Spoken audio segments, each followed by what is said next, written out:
A história é muito mais do que eventos que aconteceram simplesmente ao acaso. Sabe, quando analisamos a história, tenho certeza de que veremos momentos em que as orações mudaram todo o curso da história. Lembro-me da Segunda Guerra Mundial, quando os aviões de Adolf Hitler bombardeavam Londres. E frequentemente naquelas noites, quando a costa do litoral de Londres ficava escura porque se acendessem as luzes das casas e na cidade seria possível identificar onde estavam certas instalações e os alemães poderiam bombardeá-las. Mas, durante aquele período, na escuridão daquelas noites inglesas, havia milhares de cristãos orando para que o nazismo e o fascismo fossem contidos e para que a liberdade religiosa pudesse ser preservada na Europa e, mais recentemente, em 1989, durante a queda do Muro de Berlim. Não havia razão lógica para o Muro de Berlim cair. Porém, no mínimo durante 4 ou 5 anos, na Alemanha Oriental, centenas de cristãos oraram. Eles oraram por liberdade. Sabe, a oração faz uma diferença enorme. Faz diferença no mundo político e também faz diferença na igreja, na vida espiritual. Toda grande renovação na história aconteceu em grande parte por causa das orações.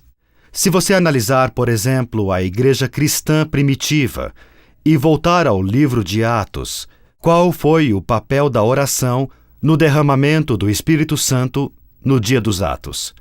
Qual foi o papel da oração em todo o livro de Atos para renovar os ministérios? Quando você olha, por exemplo, o capítulo 1 do livro dos Atos, a Bíblia diz no capítulo 1, versículo 14, todos estes perseveraram unanimemente em orações e súplicas. Os discípulos se ajoelharam e eles oraram. Eles pediram a Deus. Se você olhar o livro de Atos, do capítulo 3 em diante, Pedro diz no versículo 6, não tenho prata nem ouro, mas o que tenho isto lhe dou em nome de Jesus Cristo. Levante e ande. Enquanto os discípulos oravam, Deus deu poderes sobrenaturais a eles. Você encontra em Atos 2 que o crescimento vital da igreja aconteceu por causa das orações. Você chega ao capítulo 4, versículo 31. Depois de orarem, tremeu o lugar em que estavam reunidos. Todos ficaram cheios do Espírito Santo e anunciavam corajosamente a palavra de Deus. Veja que quando oraram, foram cheios do Espírito Santo e Deus se moveu poderosamente. No capítulo 12, você lembra da maravilhosa história em que Pedro estava preso e toda a igreja orava. A Bíblia diz no capítulo 12, versículo 5, Pedro ficou detido na prisão, mas a igreja orava intensamente a Deus por ele. Em todo o livro de Atos, a igreja está orando. E quando a igreja ora, Deus age com poder. Deus age milagrosamente. Deus faz uma coisa incrivelmente significativa. A oração está no coração de todo reavivamento. Vemos isso no livro de Atos. Ao longo dos séculos, quando a oração se tornou ritualística e formal, quando a oração se tornou meramente algo para conquistar mérito na Idade Média, o fogo do reavivamento da igreja perdeu força, as chamas da verdadeira cristandade quase se apagaram. Mas quando voltamos para a Reforma e vemos pessoas como Martinho Lutero e também João Hus e Jerônimo da época diante da Reforma, vemos que esses reformadores durante a pré-reforma eram grandes homens de oração. E claro, os primeiros crentes adventistas também se reuniam frequentemente e às vezes saíam para orar durante a noite. Como sua vida de oração pode ser mais eficiente? Como sua vida de oração pode ser mais significativa? Deixe-me fazer 3 sugestões práticas. Sua mente já se desviou durante as orações? Acho que essa pergunta poderá ser respondida na próxima vez em que orar. Aqui vão algumas sugestões práticas para tornar sua vida de oração bem mais significativa. Primeira, faça uso da Bíblia como assunto para a oração. Deixe-me dar um exemplo. Frequentemente eu oro através dos Salmos. Quando você abre a palavra de Deus, está de joelhos orando. Comece a ler a Bíblia de joelhos. Um problema das orações é o seguinte: muitas pessoas dizem que a oração é uma conversa com Deus. Ela é. Mas, meu amigo, Se eu estivesse falando com você, mas não pudesse vê-lo, e você nunca respondesse para mim, talvez eu ficasse entediado com a conversa. E esse é um problema com as orações. Nós não vemos Deus, e às vezes não o ouvimos responder, e nossa mente se desvia. Usar a Bíblia como assunto da oração faz toda a diferença. Então aqui está o exemplo, aqui está a forma como eu costumo fazer. Deixe-me dar este testemunho da minha própria vida, de como uso a Bíblia como assunto para oração. Vamos ao Salmo 1. Eu estou de joelhos, lendo e orando. Como é feliz aquele que não segue o conselho dos ímpios, não imita a conduta dos pecadores, nem se assenta na roda dos zombadores, mas sua satisfação está na lei do Senhor. Enquanto leio essa passagem, eu digo, Jesus, isso é o que eu quero em minha vida. Eu quero ser o homem que não ouve o conselho de nenhum ímpio. Quero ser a pessoa que se satisfaz em tua lei. Senhor, quero meditar em tua lei. Senhor, quero ser como a árvore plantada junto a ribeiros de águas. Quero dar frutos em abundância para teu reino. Quero me encher de alegria. Então, enquanto leio a Bíblia, em particular os Salmos, o Salmo se torna o assunto da oração. Então, de joelhos, leia alguns versos. Enquanto lê, deixe o Espírito gravar na sua mente. E enquanto o Espírito grava em sua mente, você vai repetindo para Deus as mesmas palavras que Deus está colocando em sua mente. Deixe-me dar outro exemplo do Salmo 32. Estou dando 3 formas para tornar sua vida de oração mais significativa. Salmo 32. Como é feliz aquele que tem suas transgressões perdoadas. Ó Jesus, ajude minha transgressão e meu pecado a serem perdoados. Nunca permita que a culpa se acumule em minha vida. Então estou lendo a Bíblia. Versículo 3. Quando guardei silêncio, o meu corpo definhava de tanto gemer. Pois dia e noite a tua mão pesava sobre mim e esse sou eu. Às vezes não quero confessar meus pecados, às vezes sou muito arrogante, às vezes sou muito orgulhoso, mas, Senhor, não quero ficar em silêncio. Quero confessar meus pecados a Ti. Minha vitalidade foi transformada em calor desértico. Senhor, me falta energia e força porque a condenação e a culpa do pecado estão esmagando a minha vida. Senhor, não quero isso. Senhor, eu quero uma experiência vital, nova e significativa contigo. Versículo 7. Tu és meu abrigo, me preservarás das angústias, me cercarás de canções de livramento. Senhor, seja meu abrigo. Senhor, me preserve das angústias. Senhor, me cerque de canções de livramento. Jesus, essas são tuas palavras para mim. Eu o instruirei e ensinarei no caminho que você deve seguir, o aconselharei e cuidarei de você. Jesus, me instrua e me dê sua palavra. Meu amigo, torne a Bíblia o assunto de suas orações. Se você fizer isso, vai encontrar uma nova vitalidade, um novo frescor em sua vida de oração. A segunda coisa que eu achei muito útil, tire do seu bolso uma caneta ou um lápis. Pegue um pedaço de papel e escreva nesse pedaço de papel algo muito simples. É só pegar um papel e escrever. Então, escreva coisas bem específicas pelas quais quer orar. E eu uso um modelo que se chama modelo ACTS, A-C-T-S. Tenho certeza que em português também vai funcionar. Em ACTS, A é para adoração, o C é para confissão, o T é para testemunho e o S é para súplica. Então, eu escrevo o seguinte. A. Adoração. Por que eu tenho que louvar a Deus hoje? Por qual motivo eu devo louvá-lo? Quero louvá-lo porque é o Criador. Quero louvá-lo porque Ele é o Todo-Poderoso. Quero louvá-lo porque não há problema em minha vida que Ele não resolva. A segunda é C, eu não quero confessar. Como o Senhor está me movendo a ponto de confessar? O Senhor está me movendo para que eu precise me abrir com Ele e ser honesto com Ele. A terceira é T de testemunho. O que posso dizer? Sou grato pela minha esposa, meus filhos, meu trabalho, minha saúde. Qual é o meu testemunho? Súplica. O que quero pedir a Ele.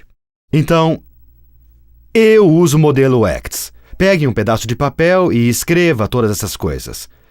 Escreva por que quer adorar Jesus, as coisas que deseja confessar. Escreva as coisas pelas quais é grato. As coisas que deseja pedir a Ele, e se ajoelhe com esse pedaço de papel. E quando se ajoelhar, às vezes ponho sobre a Bíblia, às vezes abro a Bíblia, e ao fazer isso, eu começo a repassar essa lista em voz alta. Então não tenha medo de orar em voz alta. Já ouvi dizer e não quero orar em voz alta, porque se eu orar em voz alta, então Satanás pode me ouvir. O último lugar em que Satanás quer estar é onde alguém está orando. Já notou que Jesus orava em voz alta? Vou dar 2 ou 3 evidências disso. Mateus capítulo 26. E aqui Mateus, no versículo 39, fala da experiência de Jesus no Getsemane. Diz, indo um pouco mais adiante, prostrou-se com o rosto em terra e orou dizendo, ó meu Pai, se for possível, afasta de mim esse cálice. Então Jesus orou em voz alta. Versículo 42, Jesus outra vez orou e disse, meu Pai, se não for possível, afastar de mim esse cálice. Novamente ele orou em voz alta. No versículo 44 lemos, e orou pela 3ª vez dizendo, ele ora em voz alta. Se olhar o livro de Hebreus, vai encontrar de novo essa ideia de Jesus orando em voz alta. Se você orar em voz alta, verá que sua mente não vai se desviar tanto. Por que não? Porque orar em voz alta é útil para mentes que se desviam. Eu vou explicar por quê. Ao orar em voz alta, seu cérebro deve pensar para formular as palavras. Se sua mente começar a se desviar, seu cérebro irá numa direção diferente e sua boca vai parar de falar. E assim que isso acontece, e você fica em silêncio, você diz, eu devia estar orando e acaba voltando. Então não tenha medo de orar em voz alta. Jesus orava em voz alta. Hebreus capítulo 5, versículo 7, o qual nos dias da sua carne, tendo oferecido com grande clamor e lágrimas, orações e súplicas. Então ele foi ouvido. Então Jesus orava em voz alta. Sabe, eu adoro uma afirmação de Ellen G. White no livro Nossa Alta Vocação, na página 130. Diz o seguinte, aprenda a orar em voz alta onde só Deus pode te ouvir. Aprenda a orar em voz alta onde só Deus pode te ouvir. Então, orar em voz alta usando o seu modelo ACTS faz uma enorme diferença. Aqui vai uma 3ª coisa para revitalizar a sua vida de oração. Escreva os nomes das pessoas que precisam de orações. Faça uma lista de oração e ore com o coração. Ore pelos nomes das pessoas. Jesus fez isso. Ele orou pelo nome de Pedro. No livro de Jó, capítulo 16, versículo 21, lemos, ele defende a causa do homem perante Deus. Então defenda as pessoas. Abra seu coração para as pessoas. O reavivamento vem ao buscar Deus nas orações. Onde existe pouca oração, existe pouco poder espiritual. Há ainda um segundo aspecto do reavivamento. O reavivamento se baseia em 3 passos. Primeiro, numa vida de oração. Mas se você orar e não seguir os 2 passos seguintes, a chama do reavivamento vai queimar pouco. O segundo passo é, o reavivamento vem quando saturamos nossa mente com a palavra de Deus. Já notou o número de vezes no livro dos Salmos, no Salmo 119 particularmente, que fala sobre o reavivamento pela oração? Deixe-me dar alguns exemplos bem específicos. Salmo 119, versículo 25. Agora estou prostrado no pó. Preserva a minha vida conforme a tua promessa. Notem, preserva a minha vida conforme a tua promessa.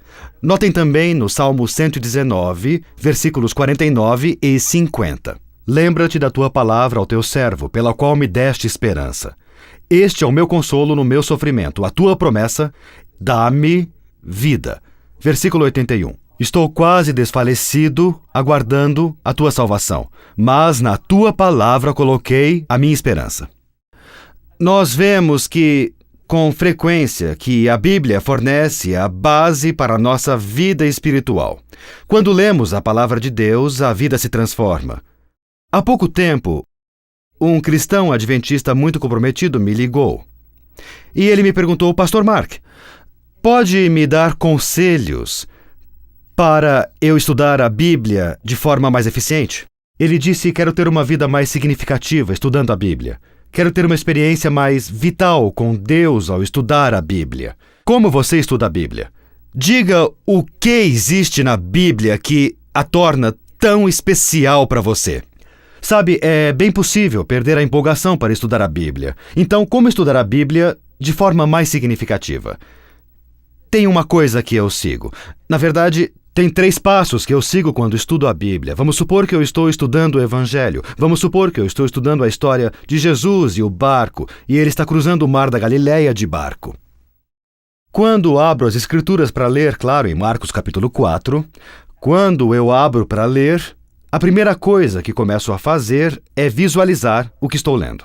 Eu começo a ler, estou lendo sobre Jesus, adormecido, dentro do barco e visualizando Jesus lá. Ele teve um dia difícil e está dormindo. Depois, visualizo a tempestade que chega e conforme leio sobre a tempestade, eu tento visualizá-la e o que está acontecendo. E eu imagino as ondas furiosas do mar da Galileia, o céu fechado, o som dos trovões, a luz dos raios, as ondas atingindo o barco se enchendo de água. Eu imagino a aparência dos discípulos, com seus cabelos molhados, suas roupas molhadas e, enquanto vejo tudo isso na minha mente, tento retratar a história para torná-la real. Então me pergunto, como os discípulos se sentiam? Eles eram experientes no mar, já tinham enfrentado tempestades. Como eles se sentiam? E que emoções vivenciaram? Eles estavam apavorados e clamaram, "Ó Jesus! Jesus, nos ajude, vamos morrer, não se importa?" Então eu digo, como me sentiria se eu estivesse lá? E que lições posso tirar para a minha vida hoje? Navegando num barquinho pelo mar, isso pode causar temor. Isso pode causar frustração. E traz motivos para pensar que, quando meu barco se enche de água, são os problemas da vida que posso encontrar. E às vezes eu penso, Jesus, você não se importa que vou morrer, não se importa com minhas finanças, minha saúde, minha família? Não se importa com o que está acontecendo? E me identifico com aqueles discípulos.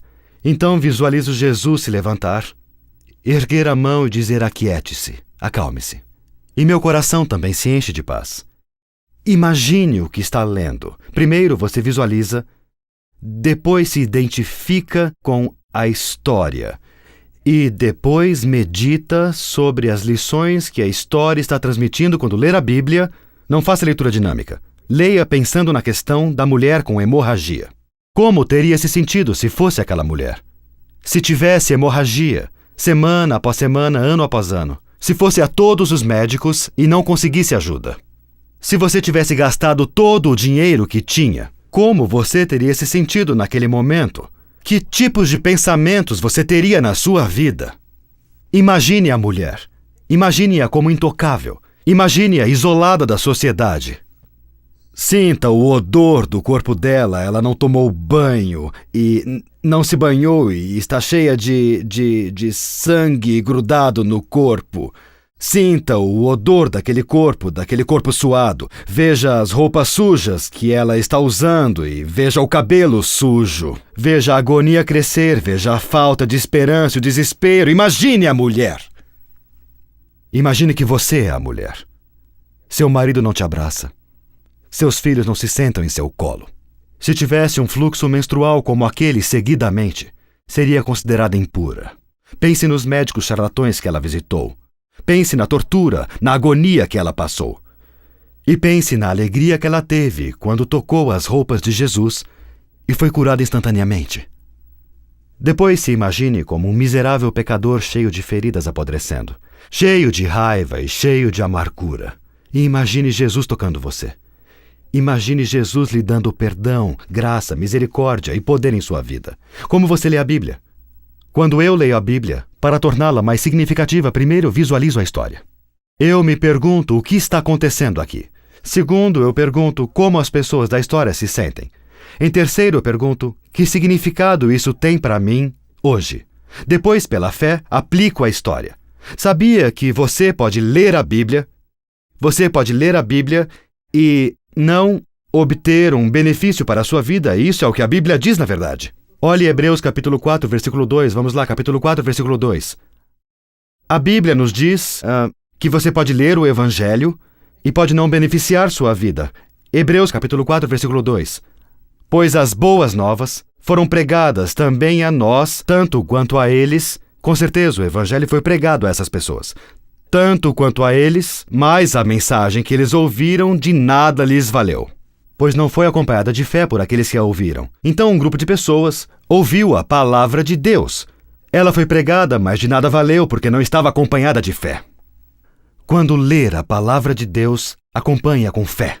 Aplique-a em sua vida. Agarre essas promessas com fé e diga: essa promessa é para mim. Quando ler uma promessa como tudo posso naquele que me fortalece, Filipenses 4:13, diga: sim, Jesus, isso é para mim, eu acredito com fé. Filipenses 4:19, meu Deus suprirá todas as suas necessidades. Sim, Jesus, eu aceito com fé. 1 Coríntios 10:13, não sobreveio a vocês tentação que não fosse humana, e Deus é fiel. Ele não permitirá que sejam tentados além do que podem suportar. Sim, Jesus, eu acredito. Então agarre as promessas de Deus pela fé, incorpore-as. O reavivamento virá ao orarmos. O renascimento virá ao lermos sua palavra e aplicá-la em nossas vidas. A Bíblia transforma nossas vidas. Mas espere um minuto. Lembro-me de um grupo de pessoas na Bíblia que leu a Bíblia, que encheu suas mentes com a palavra de Deus, que memorizou com grande paixão porções da Bíblia e que se dedicou, mas crucificou Jesus. Sabem me dizer quem eram essas pessoas? Quem eram?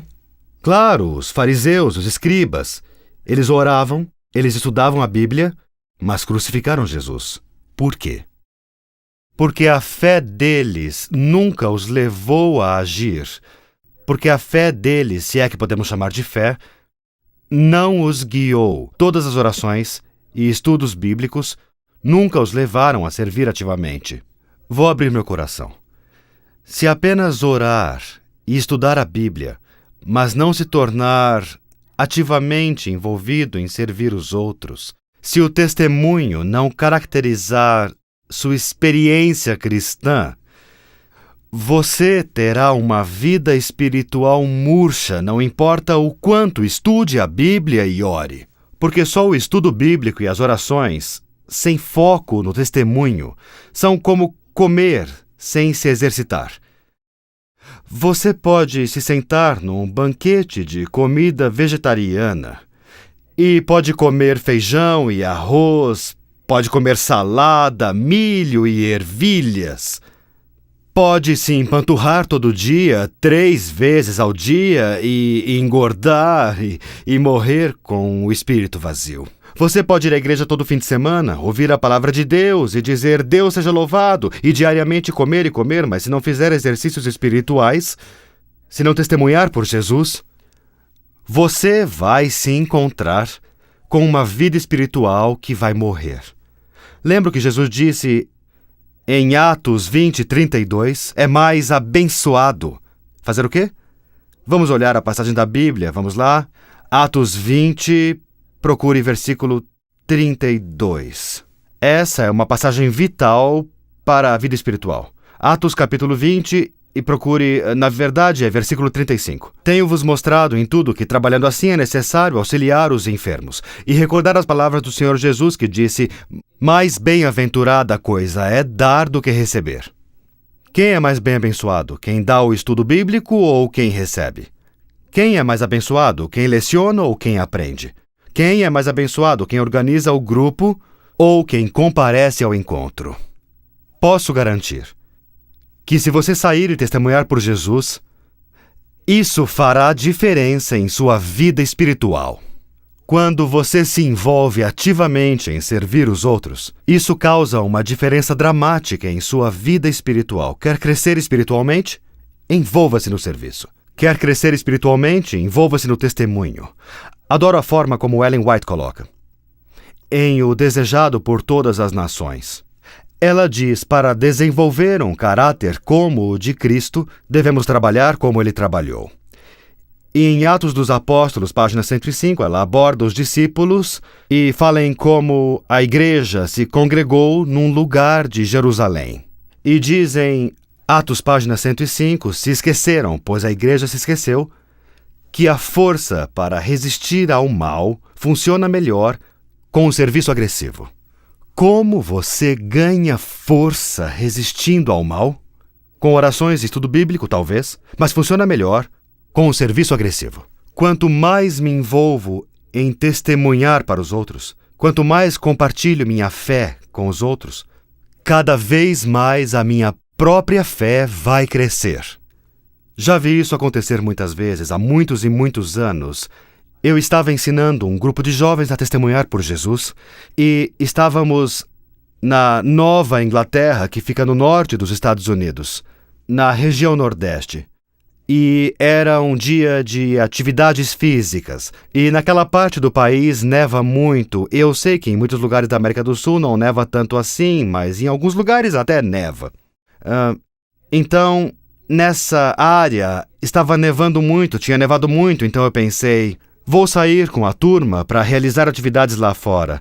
E meus filhos eram muito pequenos na época, então fomos de trenó, descemos uma grande montanha de trenó. Foi ótimo. Minha filha Debbie tinha 4 ou 5 anos na época e disse a um dos obreiros bíblicos, um jovem de 20 e poucos anos, posso descer nas suas costas? Ele disse, claro, sobe aí. Então eles subiram no trenó e desceram com toda velocidade até que pegaram uma rampa grande, decolaram e, quando pousaram, ela bateu atrás da cabeça dele e ele quebrou um dente. Fomos a um dentista adventista da nossa comunidade e eu disse para ele que ele havia quebrado o dente e era melhor ir ao dentista. Quando estava sentado na cadeira, o dentista perguntou, jovem, o que você faz? E ele respondeu, trabalho com o pastor Finley, pastor Mark Finley, eu dou estudos bíblicos e eu realmente adoro. E o dentista disse, eu gostaria de fazer isso um dia, mas acho que não sei como. E meu jovem amigo disse a esse dentista profissional, você frequentou uma escola adventista? Sim, respondeu o dentista, eu frequentei uma escola adventista. Frequentou um colégio adventista? Sim. Frequentou uma faculdade de medicina? Sim. E depois de tantas escolas adventistas, não sabe dar um estudo bíblico? Sabe de uma coisa? Eu nem sequer me formei no colégio e dou estudos bíblicos. Doutor, venha comigo. O doutor não pôde resistir ao convite. Então, na terça-noite, o jovem se dirigiu à bela residência do doutor adventista e ele chegou lá dirigindo o seu carro bem velho e surrado. O médico olhou aquilo, entrou e foi com ele para o estudo bíblico. E naquela noite ele estudou com 2 mulheres. Naquela noite ele deu 2 estudos bíblicos em 2 casas diferentes. E após esses estudos, felizmente, pela graça de Deus e pela providência de Deus, isso nem sempre acontece, as 2 mulheres se decidiram pelo batismo. O doutor ficou eufórico. Ele ficou incrivelmente animado. E disse ao meu jovem amigo, isso mudou minha vida. Mudou minha vida. No final, esse médico continuou a testemunhar. Sua vida espiritual foi transformada. Como ele mesmo disse, minha vida espiritual deixou de ser a de um adventista do 7º dia casual e complacente e se tornou a de um que anseia por Cristo. Testemunhar pode mudar sua vida. Testemunhar pode fazer uma grande diferença. Você quer experimentar o reavivamento espiritual? Entregue-se diariamente a uma vida de oração. Diariamente, abra o seu coração para Jesus em oração. Use os salmos como assunto de suas orações. Escreva o Modelo Acts para adorar a Deus. Confesse seus pecados. Seja grato a Deus. Escreva o Modelo Acts. Faça súplicas a Deus. Todo dia em sua vida de oração, ore por pessoas específicas. Quer um reavivamento significativo em sua vida? Quer uma vida nova em Jesus Cristo? Abra a palavra de Deus. Visualize o que acontece lá. Identifique-se com os personagens. Aplique essa fé em sua vida. Isso é o que vai ler. Quer uma nova vida espiritual pessoal? Seu coração anseia e deseja por essa vida espiritual? Então envolva-se no testemunho. Então envolva-se no serviço. Deus lhe deu dons para servir. Você pergunta que dons são esses? Quando o Espírito chama para fazer alguma coisa, faça por Jesus. Deus nunca pede para fazer algo que não nos tenha dado poder para fazer. Deus vai fortalecê-lo. Deus vai lhe dar o poder para testemunhar por Ele. Ele tem lhe dado dons. Haja com fé. Posso orar por você agora? E pedir a Deus para agir com poder em sua vida, para lhe dar uma vida de oração, para lhe dar uma vida de estudos bíblicos vitais. e colocar em seu coração o desejo de testemunhar. Ó Jesus, agradeço por seu amor e sua graça. Obrigado por querer se comunicar conosco através da oração. Obrigado por falar conosco através de sua palavra. E obrigado porque, testemunhando para outros, vamos crescer em Jesus. Nos envie para testemunhar por você. Em nome de Cristo. Amém.